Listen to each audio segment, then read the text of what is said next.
प्रभु यीशु मसीह के नाम से मैं गुरु उपदेश में आपका स्वागत करता हूं। और ये महीने में हम लोग स्वतंत्रता यानी कि आज़ादी के ऊपर हम देखने वाले हैं। भिन्न भिन्न प्रकार की आज़ादी जो परमेश्वर हमें हमारे जीवन में देना चाहता है उसके बारे में मैं आपको बताऊंगा। और आज सुबह मैं पाप और जो दासत्व है उसके ऊपर परमेश्वर हमें कैसे आज़ादी देता है उसके बारे में मैं बताना चाहता हूँ। और पाप जो है अलग अलग धर्म के अनुसार जब हम देखते हैं तो यहूदियों के अनुसार कि मिसिंग द मार्क, जो परमेश्वर ने जो आज्ञा दिया था उसको चूक जाना, करने से चूक जाना यानी कि पाप है। हिंदू धर्म के अनुसार जो भी कर्मा हम करना चाहते हैं उस कर्मा नहीं कर पाए, नेगेटिव कर्मा हो जाता है, उसको पाप बोलते हैं।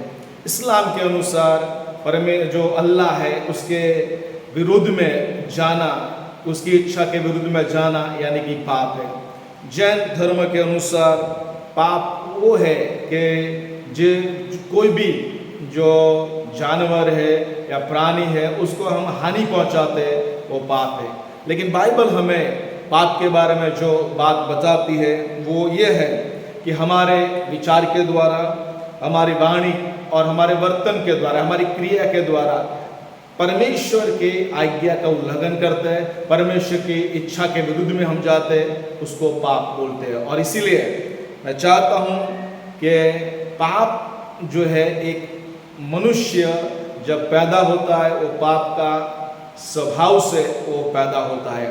और इसीलिए बाइबल हमें भिन्न भिन्न प्रकार के पापों के बारे में बताती है। जैसे कि आदम हवा ने पाप किया और वो पहले मनुष्य थे, पहले हमारे माता पिता थे, और उनका पाप का स्वभाव जो है मेरे ऊपर आ गया, आपके ऊपर आ गया और सारे मनुष्य जातियों के ऊपर वो पाप का स्वभाव आ गया। जो बच्चा छोटा पैदा होता है और वो बड़ा होता है उसको सिखाना नहीं पड़ता, झूठ बोल, किसी को मार, चोरी कर, लेकिन वो ऐसे ही कर लेता है।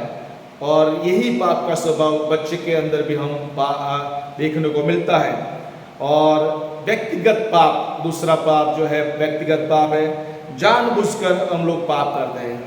परमेश्वर ने जो 10 आज्ञा दिया है उस 10 आज्ञा, चोरी न करना, झूठ बोलना, झूठ न बोलना, खून न करना, लेकिन हम जानबूझकर वो बातों को करते हैं, वो पाप को करते हैं जिसको जानबूझकर पाप किया वाला है। और कई बार हम जो सही है लेकिन वो हम नहीं करते, वो एक पाप है।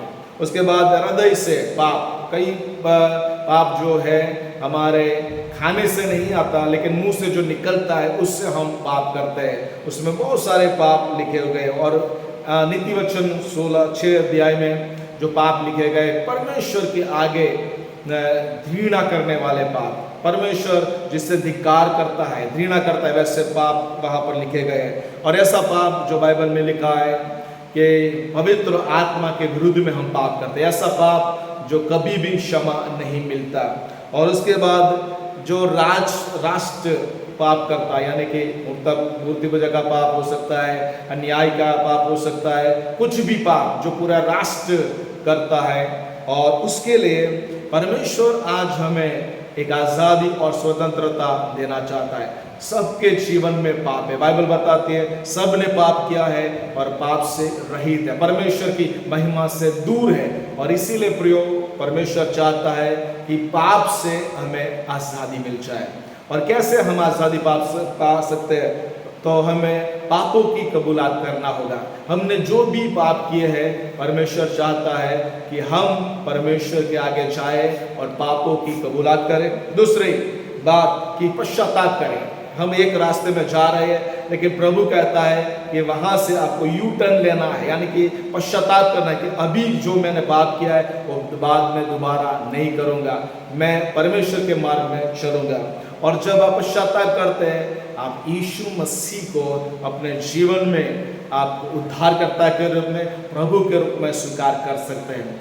यीशु मसीह पर विश्वास करना, उसके बलिदान पर विश्वास करना, उसका लहू जो सारे पापों से धोता है उस लहू पर विश्वास करना।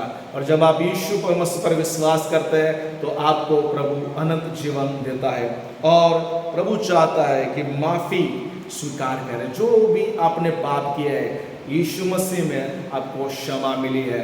और जब प्रभु ने आपको क्षमा मिली है तो वही परमेश्वर उसकी आत्मा से आपको भरना चाहता है। पवित्र आत्मा आपको सामर्थ्य देगा कि जीवन में अद्भुत रीति से चलने के लिए, पाप के ऊपर विजय प्राप्त किया हुआ जीवन जीने के लिए, आत्मा में भरपूरी का जीवन जीने के लिए, न्याय का जीवन जीने के लिए पवित्र आत्मा आपको सहायता करेगा।